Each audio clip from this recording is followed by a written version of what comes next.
তো আজকে আমি গ্যাস ছাড়াই রান্না করব, কারণ এখন তো প্রচণ্ড রোদ্দুর। সবাই বুঝতেই পারছো যে কি প্রচণ্ড রোদ্দুর।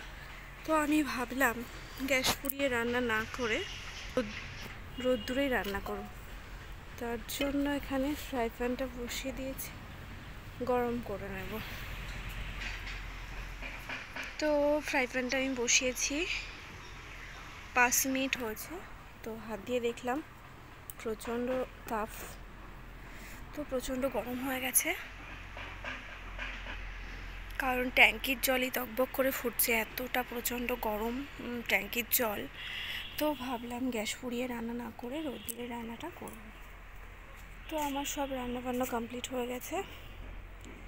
তো এবার আমি কি রান্না করি দেখুন।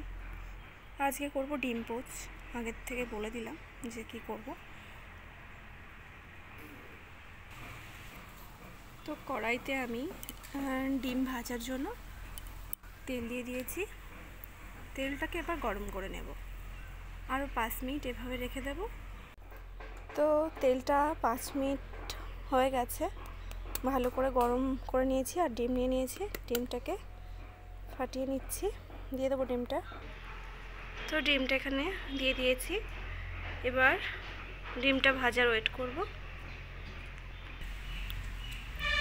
তো আমি 1.5 ঘন্টা এভাবেই রেখে দিয়েছিলাম রোদ্দুরে। তো দেখুন অনেকটা কিন্তু ভাজা হয়ে এসছে। তো আমি আগে বিশ্বাসও করতাম না যেটা হয়, তো সত্যি আজকে আমি করলাম। তো অনেকটা দেখুন হয়ে এসছে, দেখুন। তো আরও রেখে দেবো এভাবে।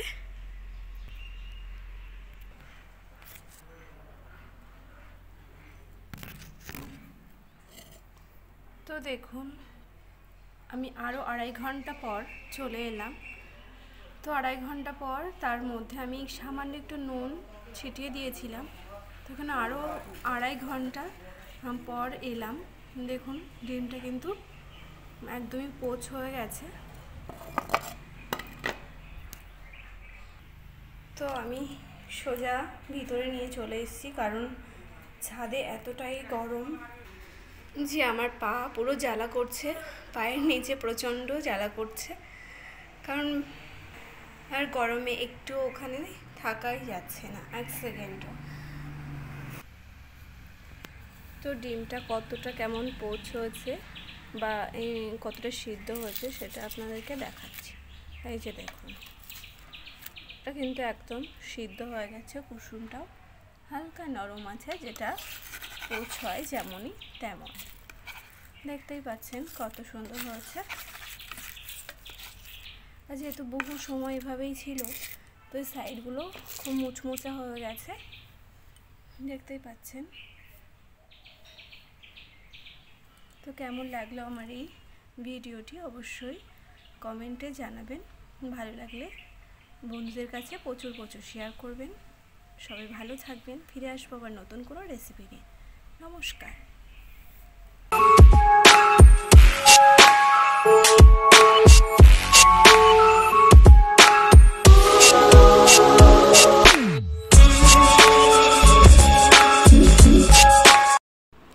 তো এই ডিম পোচটা আমার বানাতে কতটা সময় লেগেছে সেটা আপনাদেরকে শেয়ার করছি।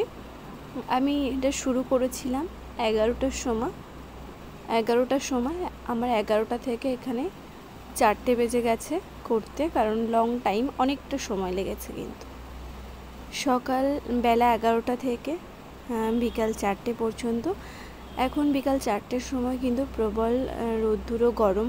তো সারাদিন ধরেই ভিডিওটা কিন্তু আমি বানিয়েছি, কারণ অনেকটা সময় না রাখলে কিন্তু ডিম পোচটা হবে না।